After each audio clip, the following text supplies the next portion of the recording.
At 80 years old, Pattie Boyd, the iconic model and muse of the 1960s, is shedding light on the darker aspects of her marriage to legendary musician Eric Clapton. Once seen as the epitome of rock and roll romance, their tumultuous relationship is now being re-examined through Boyd's candid revelations, leaving fans stunned. To understand the complexities of her life and the untold stories of her marriage, it's essential to explore Boyd's early life and the remarkable journey that made her a cultural icon. Boyd's early life and career. Born Patricia Ann Boyd on March 17, 1944 in Taunton, Somerset, England, Pattie Boyd's life story began with a family history of adaptation and instability. As the eldest of 4 siblings, her childhood was shaped by her father's service in the Royal Air Force and a move to Nairobi, Kenya, where the family lived from 1948 to 1953. However, this chapter ended abruptly with her parents' divorce in 1952, leading to her mother's remarriage and the family's return to England. Boyd went to a number of convent boarding schools, such as St. Agnes and St. Michael Convent Boarding School in East Grinstead, and finished her schooling with 3 GCE O-level passes in 1961. In 1962, Boyd sought independence in London, where an accidental encounter with a photographer's assistant changed the trajectory of her life. Working as a shampoo girl at Elizabeth Arden's salon, she was spotted and started her career in modeling. Despite early rejections for her unconventional looks, Boyd's persistence paid off as she began gaining recognition for her striking features and innate ability to embody the spirit of 1960s fashion. By the mid-1960s, Boyd had established herself as one of the era's most sought-after models, gracing the covers of Vogue, Elle, and Vanity Fair. Her long hair, wide eyes, and youthful charm epitomized the swinging 60s, while collaborations with iconic photographers like David Bailey and Terence Donovan solidified her status. Boyd's signature, bohemian chic mixed with mod influence, was co-identified with the refinement and maturity of the time. She even set in motion an eminent designer, Ossie Clark, who christened several of his works after her. Boyd and George Harrison's tumultuous relationship. Boyd's breakthrough in fashion came during the period of the British invasion, made her a principal example of the cultural phenomenon of the 1960s. Bridging the gap between fashion and music, she represented, and was, the youthful, exuberant spirit of a revolutionary age, one which has left an unerasable mark on pop culture. Yet her world changed forever when she met George Harrison during the filming of A Hard Day's Night, 1964. Although at the time Boyd was in a relationship with another person, Boyd was charmed by Harrison's traits, and they developed a relationship very rapidly. They married on January 21, 1966, and Boyd sat at the heart of Beatlemania and all the commotion that followed in being married to a Beatle. Boyd's impact on Harrison was immense and resulted in enduring songs such as Something and For You Blue, which voiced their shared feelings. Yet their marriage, rooted in the vibrant cultural milieu of the 1960s, faced significant challenges. Harrison's increasing interest in Eastern spirituality and meditation initially brought them together, but it later created tensions in their bond. Harrison's spiritual journey began in earnest during the mid-1960s, driven by his fascination with Indian music and philosophy, sparked by his friendship with Ravi Shankar and his introduction to the sitar. Boyd joined him on this path, accompanying him to India in 1966. Together they explored meditation and studied spiritual texts, attending lectures by Maharishi Mahesh Yogi and immersing themselves in Eastern mysticism. Boyd later described this period as an education where they soaked everything up, sharing a profound experience that initially deepened their bond amidst the chaos of fame. However, as Harrison's commitment to spirituality intensified, tensions began to surface. Boyd supported his pursuits but felt increasingly sidelined as he became more involved with the Hare Krishna movement and devoted significant time to his spiritual community. She struggled with her diminishing role in their relationship, later reflecting on the isolation she felt and her desire for a purpose beyond being the little wife sitting at home. Adding to these challenges were Harrison's infidelities, which further strained their marriage. Boyd described him as a hot-blooded boy, drawn to the attention he received from women, a dynamic fueled by his fame. While Harrison's flirtations were often seen as harmless by others, Boyd experienced them as a painful assertion of his desirability that left her feeling insecure and neglected. As Harrison's flirtations evolved into full-blown affairs, Boyd's emotional isolation deepened. The most devastating betrayal came when Boyd discovered Harrison's affair with Maureen Starkey, the wife of Ringo Starr. This transgression not only shattered Boyd, but also strained friendships within the Beatles. Boyd described her humiliation upon finding Maureen at their home, lying on a mattress, while Harrison dismissed her presence with indifference. The incident marked a breaking point in Boyd's struggle to reconcile her love for Harrison with his repeated infidelities. Harrison's behavior forced Boyd into painful introspection as she grappled with feelings of betrayal and diminished self-worth. Reflecting on the marriage, she later admitted, "I felt that I had to leave George because things were getting really out of hand. He wanted to spread his wings and take advantage of being the handsome, famous, rich guy." Harrison's affairs not only eroded her trust, but also underscored the emotional distance created by his spiritual pursuits. While Boyd initially supported his journey into Eastern spirituality, it eventually became a source of alienation as his devotion intensified and excluded her. Adding to her distress, Boyd had quit her modeling career at Harrison's urging, believing it would alleviate some of the pressures in their relationship. Instead, the decision left her feeling unfulfilled and trapped in the role of the little wife sitting at home. The loneliness of watching Harrison embrace a lifestyle that excluded her emotional needs pushed Boyd to question her identity and purpose. Social gatherings, where Harrison thrived, often highlighted her sense of being an outsider in her own marriage. In 1971, Boyd took a decisive step toward reclaiming her autonomy by returning to modeling, debuting her comeback at an Ossie Clark fashion show. That decision represented her fortitude and also shifted her life course after sacrificing her own aspirations in her marital relationships for many years. However, the renewed pursuit of independence clashed with Harrison's spiritual ideals. While Harrison viewed her modeling career as incompatible with his values, Boyd saw it as a necessary outlet for creative expression and fulfillment. This discord, further compounded by Harrison's unfaithfulness and emotional distance, widened the chasm between them and contributed to the breakdown of their marriage. During this period of turmoil, Boyd also explored photography, which became an essential creative outlet. She documented moments from her life and the vibrant world around her, capturing the essence of the rock and roll era. Her photography not only provided a therapeutic means of self-expression, but also later emerged as a celebrated aspect of her legacy. Through exhibitions and publications, Boyd's work offered intimate glimpses into her life and the cultural fabric of the 1960s and 1970s, cementing her status as an artist beyond her identity as a model and muse. The finalization of the increasingly hostile rift between Boyd and Harrison resulted in them parting ways in 1974 after 8 years of marriage. Boyd has termed the decision incredibly hard and has noted that their relationship had become unbearable, having been driven to its breaking point by mutual emotional disconnection and Harrison's actions. Before their separation, however, Boyd had already met Eric Clapton, marking the beginning of a new and equally complex chapter in her life. Eric Clapton's relationship with Alice Ormsby Gore. To fully understand Clapton's relationship with Boyd, it is essential to consider his earlier romance with Alice Ormsby Gore. Clapton met Ormsby Gore in 1968 at a party in Chelsea, London.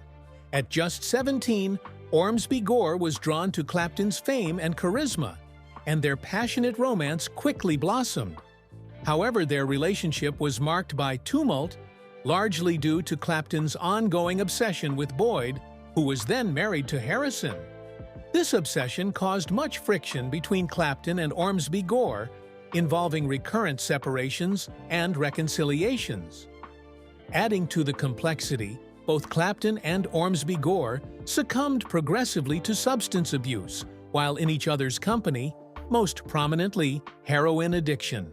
Clapton later admitted that their life together was dominated by addiction, describing it as reclusive and fraught with instability. Ormsby Gore, deeply in love with Clapton, found herself caught in a cycle of enabling his addiction, even running errands to procure drugs for him. Despite her devotion, Clapton himself reflected that their relationship was more rooted in dependency than genuine love, an imbalance that ultimately led to their separation.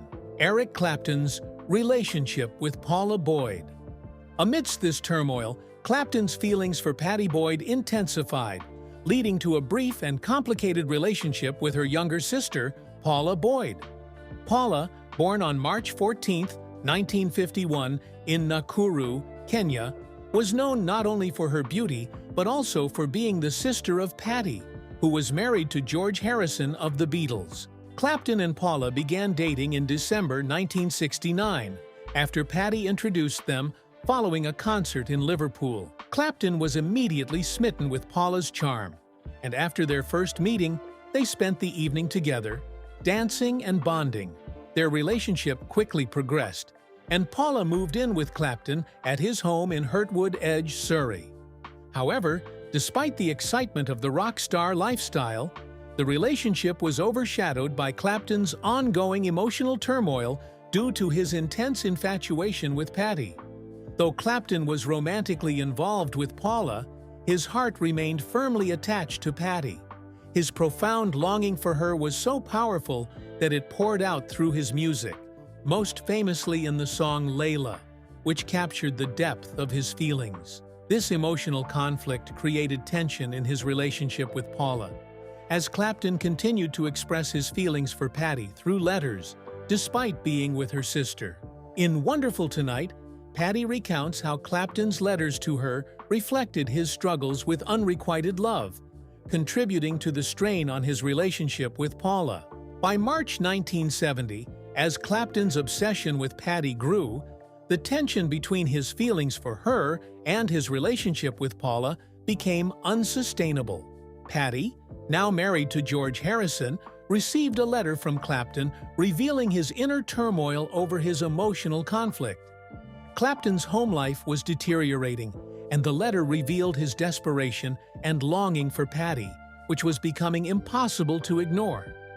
As the months went by, it became increasingly clear that Clapton's emotional investment in Pattie overshadowed his relationship with Paula. Despite having been seriously in love with Clapton, Paula began to realize that she was merely a substitute for Pattie, someone to fill the void left by Pattie's unavailability.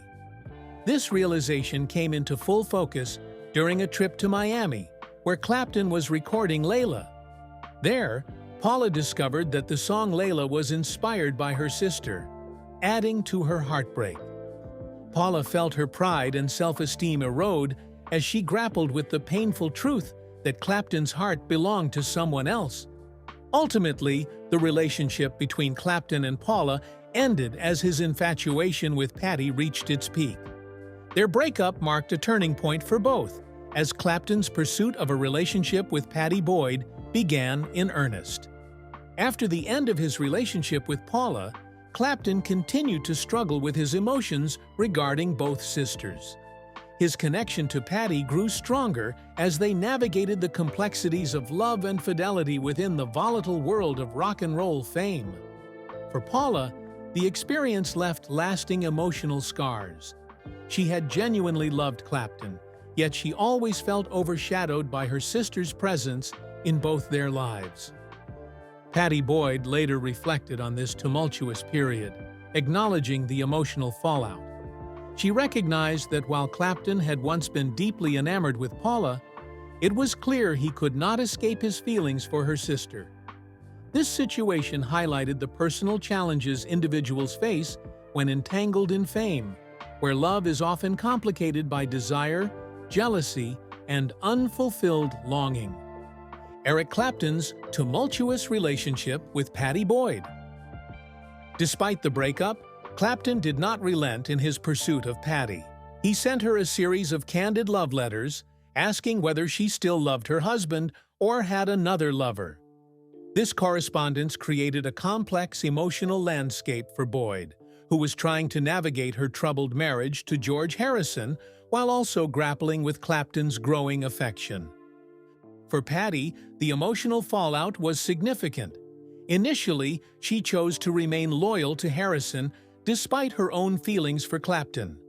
However, as her marriage deteriorated due to Harrison's infidelities and substance abuse, Pattie found herself more drawn to Clapton's consistent affection and emotional support. Clapton, who had long pursued Pattie, intensified his efforts, visiting her frequently and showering her with attention, which she craved from her increasingly distant husband.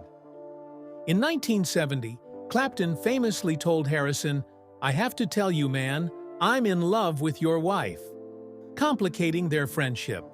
Clapton's feelings were further reflected in the songs Layla and Wonderful Tonight, both of which he wrote about Pattie, and the moments they shared. In 1974, after her separation from Harrison, Pattie Boyd found herself at a crossroads. Though Clapton had long pursued her during her marriage, the opportunity to be with him now seemed more attainable. They began dating shortly after her divorce was finalized in 1977. Their relationship blossomed into a passionate romance, and they married on March 27, 1979, in Tucson, Arizona. Interestingly, George Harrison attended their wedding and humorously referred to himself as their husband-in-law, showing that despite their complicated past, he had a level of camaraderie with Clapton. However, despite the initial happiness, Clapton and Boyd's marriage faced significant challenges. Clapton continued to struggle with alcoholism and substance abuse, which took a toll on their relationship. His struggles with alcoholism were reportedly a contributing factor to tensions in their relationship, which caused her considerable emotional distress and contributed to her own struggles with alcohol dependency. Boyd later reflected on how difficult it was to maintain stability in their relationship amid Clapton's personal struggles with substance abuse. Pattie Boyd also faced emotional challenges related to childbearing during her marriage to Clapton. Clapton had long expressed a desire to have children with her, and they underwent several attempts at in vitro fertilization, IVF. However, despite their efforts, Boyd was unable to conceive. She has described the process as emotionally taxing, with each failed attempt deepening her sense of loss and frustration. The prospect of motherhood seemed elusive, and the strain on their marriage was exacerbated by these unfulfilled hopes.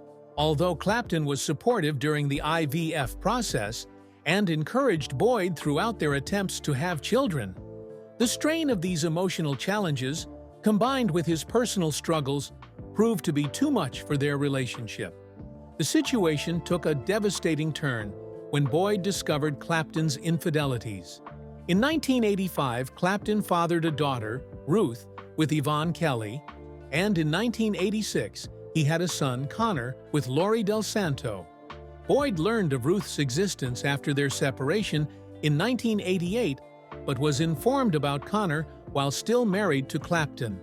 This revelation shattered Boyd, who described the discovery of his affairs as a stab in the heart, especially as she had been enduring the emotional toll of IVF treatments during that time. Boyd's trust in Clapton was reportedly strained by his infidelities, which coincided with her own emotional challenges related to motherhood. She had dreamed of building a family with him, but his actions made it clear that he was seeking fulfillment outside of their marriage. This betrayal deepened her emotional wounds, leading her to question her self-worth. In the aftermath of the breakdown of her marriage, Boyd reflected on how she had lost her sense of identity. She felt defined by her relationships with famous musicians and wondered, "I was no longer Mrs. Famous George or Mrs. Famous Eric, so who am I? I am no one." Following her divorce from Clapton in 1989, Boyd sought therapy to process the emotional pain from both her marriages and to reclaim her sense of self. As part of this healing process, she turned to photography and writing, which allowed her to rediscover her identity outside the confines of motherhood or her associations with iconic musicians. Boyd's work in photography eventually gained recognition, with exhibitions around the world helping her establish herself as an artist in her own right. Her influence extended beyond the music and fashion worlds as she became a cultural icon representing the freedom and individuality of the 1960s. Her unique style and aesthetic sensibilities helped define the era. And fashion icon Mary Quant suggested that women should aspire to look like Boyd, as opposed to the traditional figures of glamour like Marlene Dietrich. Boyd's contributions to fashion, particularly as a symbol of 1960s style, continue to resonate across generations. In 2007, Boyd published her autobiography, Wonderful Tonight: George Harrison, Eric Clapton, and Me. The book provides a candid look into her personal life and professional journey, shedding light on her time as a model and muse for both Harrison and Clapton. It became an international bestseller and offered insight into the complexities of her relationships with two of rock music's biggest legends. Through this memoir, Boyd reclaimed her voice and her identity, moving beyond the narratives that had long defined her. Life and career of George Harrison. Now let's turn our attention to the life of George Harrison. Harrison, born on February 25, 1943 in Liverpool, England, came from a working-class Catholic family with Irish roots. He was the youngest of 4 children and was influenced by his mother's singing and his father's record collection. At 14 years of age, he acquired his first guitar. Harrison's musical career started in earnest upon forming a skiffle group, and then later meeting Paul McCartney at a school meeting, which eventually got him inducted into the Quarrymen, the precursor band to the Beatles. He was acclaimed both as an innovative guitarist as well as a songwriter. Harrison's perennial contributions included Something, Here Comes the Sun, and While My Guitar Gently Weeps, fusing rock with Indian musical influences. His song Something received widespread acclaim, earning praise from Frank Sinatra, who called it the greatest love song of the past 50 years. Sinatra's admiration led him to cover the song twice, showcasing its emotional depth and timeless appeal. Yet for Harrison, these covers elicited very mixed feelings. He was grateful for the recognition, but he felt such interpretations altered the original intent of his work and reflected his desire for artistic integrity. Something, coupled with Here Comes the Sun, was the turning point in Harrison's career, showing him as an equal songwriter in the ranks of the other Beatles. The love messages in this song are universally appealing, which has secured it a place in the annals of time and appreciation from other greats. Life and career of Eric Clapton. Shifting focus to Eric Clapton, Eric, born on March 30, 1945 in Ripley, Surrey, England, was the illegitimate child of Patricia Molly and Edward Walter Fryer. Clapton had a very rough childhood. His father left his mother when he was just a newborn baby and grew up with his maternal grandparents, believing all along that they were his parents. These emotional setbacks truly weighed heavily on him. Amidst such turmoil, young Clapton showed an artistic talent and took to music. His love for American blues, sparked by artists like B.B. King and Muddy Waters, propelled him to pursue music full-time, leading to his dropout from Kingston College of Art in 1961. His musical career started with stints in various bands such as the Roosters and Casey Jones and the Engineers, before joining the Yardbirds in 1963 for his first taste of success. His guitar playing was innovative, and he was soon dubbed Slow Hand, setting him up for his many future successes in rock music. After leaving the Yardbirds, Clapton joined John Mayall and the Blues Breakers, further solidifying his reputation as a premier blues guitarist. In 1966, he co-founded the group Cream with bassist Jack Bruce and drummer Ginger Baker, a band that brilliantly combined rock and blues, producing classics like Sunshine of Your Love and Crossroads. Success with Cream launched Clapton as a superstar before their breakup in 1968.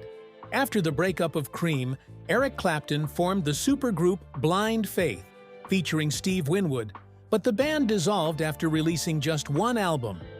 He launched his solo career in 1970 with a self-titled debut, followed by his iconic work with Derek and the Dominoes, which produced the timeless hit Layla. Clapton's 1974 album 461 Ocean Boulevard marked a shift toward more melodic songwriting, highlighted by the chart-topping I Shot the Sheriff. Throughout the 1970s and 1980s, Eric Clapton cemented his legacy with a string of successful albums, including Slow Hand and Unplugged. The latter featured Tears in Heaven, a deeply emotional tribute to his late son. Clapton's ability to transcend genres has ensured his relevance across generations, solidifying his status as one of the best-selling artists of all time. His collaborations, particularly with George Harrison, further showcase his extraordinary versatility and influence. Eric Clapton and George Harrison's creative partnership. In the late 1960s, Clapton and Harrison forged a creative partnership during a challenging time for both musicians. Their friendship, which began when Clapton first met the Beatles in 1964, culminated in Clapton's iconic guitar solo on Harrison's White Album track, While My Guitar Gently Weeps. Harrison insisted Clapton play the song, despite Clapton's initial hesitation, marking a historic moment in music. Beyond this, Clapton became an integral part of Harrison's creative projects, contributing to the Wonderwall music soundtrack and lending his talents to the landmark album All Things Must Pass. The two even co-wrote Badge for Cream's final album, further highlighting their musical synergy and mutual respect. Their bond extended beyond the studio, providing both men with emotional support during turbulent personal times, including Harrison's struggles within the Beatles and his troubled marriage. While Harrison's collaborations with Clapton flourished, he was also charting his solo artistic path. Often overshadowed by John Lennon and Paul McCartney within the Beatles, Harrison sought to establish a distinct identity. By 1966, he had embraced Indian music and spirituality, introducing innovative elements like the sitar into Western pop with tracks such as Norwegian Wood, This Bird Has Flown. This shift allowed Harrison to transcend traditional rock boundaries and develop a more personal and sophisticated sound. His use of non-resolving tones, volume swells, and slide guitar became hallmarks of his style, as seen in masterpieces like Here Comes the Sun, which blended emotional depth with technical brilliance. The culmination of Harrison's desire for independence came with his solo career post-Beatles. His debut solo album, Wonderwall Music, released in 1968 as the soundtrack for the film, directed by Joe Massut, achieved significant success and marked a significant departure from the Beatles' sound. This album reflected Harrison's exploration of Indian music and his growing interest in the fusion of the musical traditions of the East with those of the West. It boasted an unprecedented array of instrumental tracks that ranged from Indian classical to Western rock. His pioneering work, especially with the sitar, showed his versatility and set a benchmark for world music fusions that were to follow. Critics hailed the album as an enchanting mix of Indian and Western sounds that placed Harrison as one of the first artists to introduce Indian music to the West. While not a huge commercial success in the UK, Wonderwall Music fared surprisingly well in the United States, reaching 49 on the Billboard charts with a notable 16-week run. The album's unique sound and Harrison's reputation as a member of the Beatles may have contributed to its initial interest, though it did not achieve a high chart position. Public perception of Wonderwall music has varied over the years.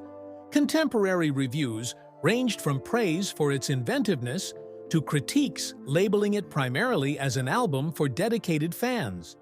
For instance, Rolling Stone described it as inventive, while others noted it might only appeal to established fans of Harrison's work. In hindsight, many consider it an important step in Harrison's career, showcasing his willingness to experiment and break away from conventional rock norms. The legacy of Wonderwall music extends beyond its initial release. It is often cited as an early example of what would later be categorized as world music, influencing countless musicians who sought to blend different musical traditions. Some critics have noted Harrison's influence on future artists, interested in blending different musical traditions, positioning him alongside other influential musicians like Paul Simon and Peter Gabriel. Harrison's subsequent landmark triple album, All Things Must Pass, which came out on November 27, 1970, would further seal his position as a solo artist. It was the first big project after the breakup of the Beatles and is considered by most as his most important work. Merging themes of rock and pop with spirituality, the album represents Harrison's maturation as a songwriter and musician. It is a 3-disc album where the first 2 discs contain original works. The third disc, named Apple Jam, includes informal jam sessions with other musicians. Harrison and Phil Spector co-produced. The latter used his signature wall of sound technique to full effect, giving the album its signature deep layering. The contributing members to the project included Eric Clapton, Ringo Starr, Billy Preston, and members of Badfinger, and Delaney and Bonnie's Friends Band. Musically speaking, All Things Must Pass ranges from rock and gospel to Indian influences. Much of Harrison's philosophical attitude is evident in the title track, while hits such as My Sweet Lord and What Is Life display his work in slide guitar and depth in the lyrics of songs. The themes running across this album are often about spirituality, love, and how fleeting life is. Upon release, All Things Must Pass achieved universal acclaim and commercial success, topping the charts in both the UK and the US. It was the first solo album by a former Beatle to reach such heights, with the lead single My Sweet Lord also dominating the charts globally, solidifying Harrison as a solo artist. Critics lauded the album for its ambitious scope and emotional resonance, with Rolling Stone describing it as Wagnerian in its grandeur, and marking a significant artistic breakthrough for Harrison. Over time, All Things Must Pass has become one of the greatest albums in rock history, often ranked among the best solo albums by any Beatle. Its influence on musicians exploring themes of spirituality and self-discovery has cemented its status as a career-defining work, reflecting Harrison's growth as an artist following his time with the Beatles. What do you think about Pattie Boyd's revelation regarding her relationship with Eric Clapton? Share your thoughts in the comments below. Don't forget to like, subscribe, and hit the bell for more. Thanks for watching.